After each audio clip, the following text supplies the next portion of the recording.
I'm amazing.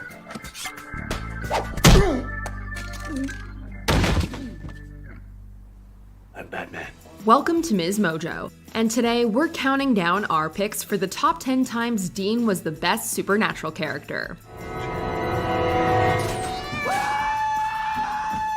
Oh, since the last time we saw you, I killed Hitler. Oh.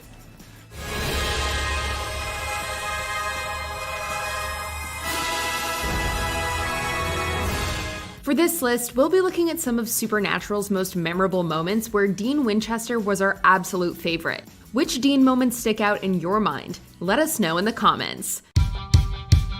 Number 10, Mind over Michael. As Lucifer takes Jack, Dean's left with no other option than to finally accept being Michael's vessel in season 13. If we do this, it's a one-time deal. I'm in charge. You're the engine, but I'm behind the wheel. Of course, despite the conditions the older Winchester tries to put in place, the alternate version of the Archangel reneges on the deal, forcing Dean to imprison Michael in his brain. While at a diner in season 14, Castiel notices the toll this Michael problem has taken on his friend. Hey, Dean. I'm fine. What you're doing, and even just sitting here and having a cup of coffee is a Herculean feat. Dean doesn't only admit that he doesn't know if he's fine, but he also describes the sheer willpower it takes to keep Michael at bay. There's this pounding in my head. It never stops. Michael's in there, and he is fighting hard to get out. Though Cass reminds Dean he isn't alone, Dean responds with 3 little words that demonstrate the depth of his selflessness and his willingness for self-sacrifice to prevent Michael from getting loose. We still have plan B. Dean, come on. Coffin. Ocean. Done. Number 9, Deanman. Demon Dean was a treat for fans because we got to see Dean be a total dick. After dying with the mark of Cain, Dean comes back to life as a demon at the end of season 9. Now, you know your brother gave me the green light to put one between your eyes, right? This new version of Dean is selfish and all ego, a creature of pure impulse and satisfaction. A way more violent character, Demon Dean seemed to enjoy the ruthlessness that came out when he didn't get his way. You're an addict. Death is your drug. And you're gonna spend the rest of your life chasing that dragon. So?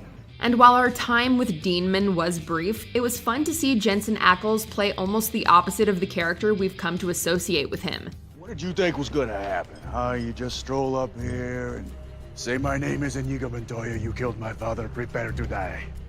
This Dean even went as far as to claim he didn't care about the life of his brother Sam and refer to the Impala, his baby, as just a car. It's filthy. It's just a car, Sam. It's just a car. Wow. We really have gone dark. Number 8, Taste of Fear. Despite being a CW show, Supernatural has some pretty spooky moments. Dean is often portrayed as this macho, alpha male type character who tends to rarely be fazed by anything. One of the best moments of the whole series is in season 4. In Yellow Fever, the brothers are investigating the deaths of a few townspeople, and Dean gets affected by a sickness that makes him fearful of everything. I don't like the looks of those teenagers down there. Let's walk this way. It starts out with anxiety, but progresses to full-blown panic and then eventual death. Okay, get to the good stuff. Symptoms are you get anxious, then scared, then really scared, then your heart gives out. Sound familiar? This episode thus totally flips Dean's characterization and leads to some hilarious moments along with the aforementioned spooky ones.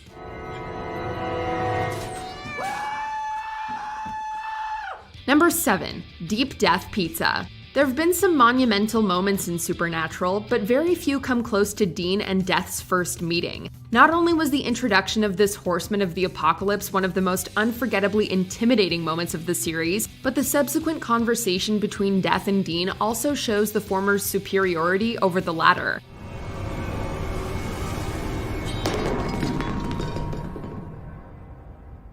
The ancient primordial entity treats Dean like nothing more than a blip in time, and has little time for questions. To a thing like me, a thing like you, well,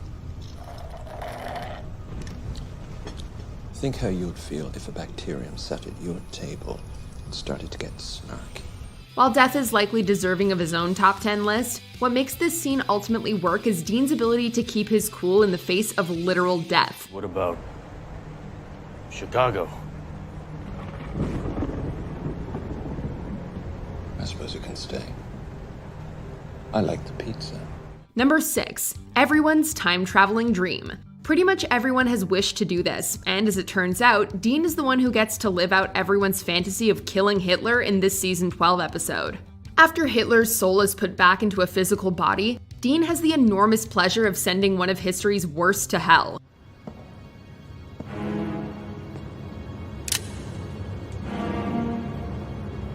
I'll this.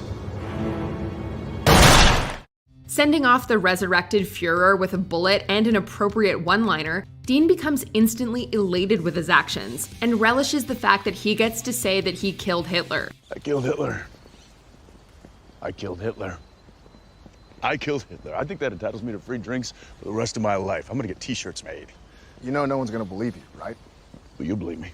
You were there. Dean tells Sam that he isn't planning on letting this go, and makes sure to bring it up whenever possible in subsequent episodes. Since the last time we saw you, I killed Hitler. Oh. Thank you. You're welcome.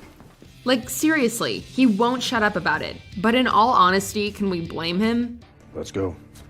Go where? Dude, we fought the devil, okay? I've killed Hitler. I think we can handle a few old pipes. Number 5. A soul for a brother's life. Dean has always been about protecting his little brother, and when he fails to do so, he's left wondering what else he's supposed to do. What am I supposed to do? In the season 2 finale, Dean summons a demon to make the ultimate deal following a fit of pure rage and emotion. Following in Daddy's footsteps, you want to make a deal. Little Sammy back from the dead, and let me guess, you're offering up your own soul? There are 100 other demons who'd love to get their hands on it. Dean is so desperate that he's willing to sell his soul to the very creature he's sworn to eliminate, all for a chance to save his Sammy. While the usual deal is 10 years of life, this demon isn't so generous, and forces Dean down to just 1 year to live in exchange for Sam's life. I'll do it. You'll bring him back? I will. And because I'm such a saint, I'll give you 1 year and 1 year only. Despite the lousy terms, Dean makes the deal and shows us the extent of his brotherly love. Have you got that low an opinion of yourself? Are you that screwed in the head? I couldn't let him die, Bobby. I couldn't. He's my brother. Number 4. Rut-row Dean.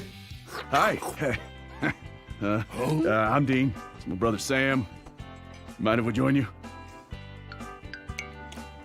Of course not. Mystery Inc. has had a lot of weird crossovers, and one of the best on that list is with Supernatural. Oh my God.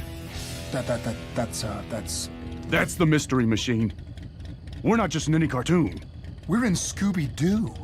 On top of Scooby Natural just being a really great episode, no one is more excited for this cartoon melding of worlds than Dean. After getting transported to an episode of Scooby-Doo, Dean couldn't be more ecstatic to meet Scooby-Doo and the rest of the gang. This Supernatural episode is filled with laughs due to both shows having to adapt to the other, and it leads to some truly great scenes. Dean fully embraces the tropes of the animated TV series, even trying to flirt with Daphne a couple of times. If this is a real ghost, these guys are in trouble. We can't let anything happen to them. Exactly. So, for now, let's follow Ascot Boy's lead. I call team up with Daphne. Great! It'll be just the three of us. The cherry on top is when Dean attempts to end the episode just like Scooby normally does after they solve a case. Would have gotten away with it if it wasn't for those meddling kids. Woo! He said it. He said the line. Scooby-Doo.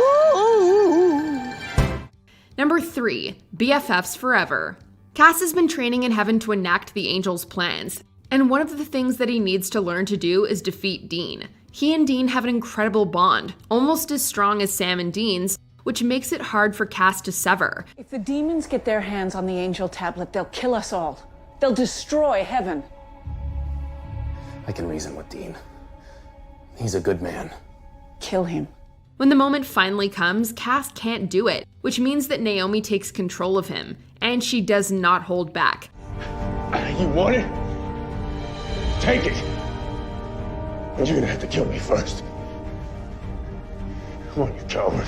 In a plea to get him to snap out of it, Dean tells Cass exactly how much the angel means to him. The moment is especially noteworthy because it reaffirms to both the characters and the audience that, even after all they've been through, Dean still cares this much about him. Yes, it's me. We're family. We need you. I need you. Number 2. 'Tis better to have loved and lost. After Sam's sacrifice at the end of season 5, Dean promised him that he wouldn't try to bring him back, and that he'd settle down and be normal. So then what am I supposed to do? You go find Lisa. You pray to God she's dumb enough to take you in. You have barbecues and go to football games. You go live some normal apple pie life, Dean. Promise me. Dean keeps his promise and meets Lisa and Ben. They end up together, and for a while it seems like Dean will have a calm life. Of course, this is supernatural, and that's never the case, as Sam comes back and the boys head out again on the hunt. After Lisa and Ben are almost killed, Dean decides to make them forget who he is. Dean, thank God. Still gotta get you out of here. Okay. All right, go, come on, let's go. Brad's not going anywhere. And neither am I. He asks Castiel to erase their memories and hopes that this will keep them safe. All else aside, I just wanted to fix what I could. There's one more thing you could do for me. Dean almost had the perfect life, but once again makes a tough choice for the greater good. I lost control for a minute. And I just wanted to say that I'm sorry. I'm real happy you two are both okay. Before we unveil our number 1 pick, here are a few honorable mentions. Dodge, duck, dip, dive, and dodge. Dean would make one hell of a gym teacher. A game of skill, agility, cunning. A game with one simple rule. Dodge.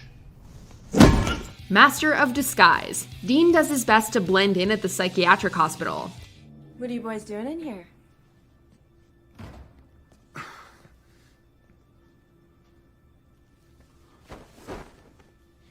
Pudding!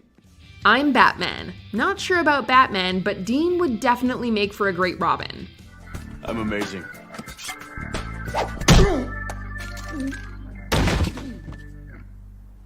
I'm Batman. Bruce, I forgive you for not saving me. But why? Why on God's earth? Is he still alive? Dean's love for pie, a red-blooded American.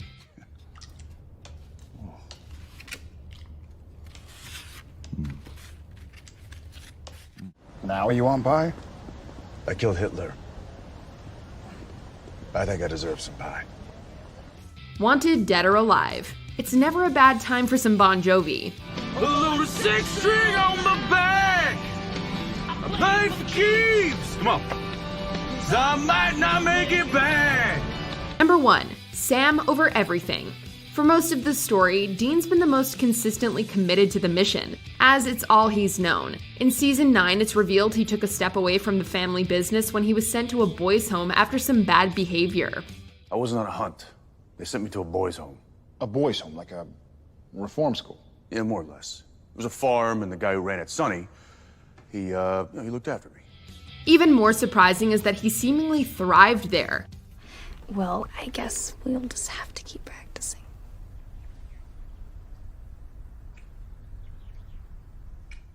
Things obviously didn't stay that way forever, as John and Sam eventually came to get him, though Sam thought Dean had been on a hunt.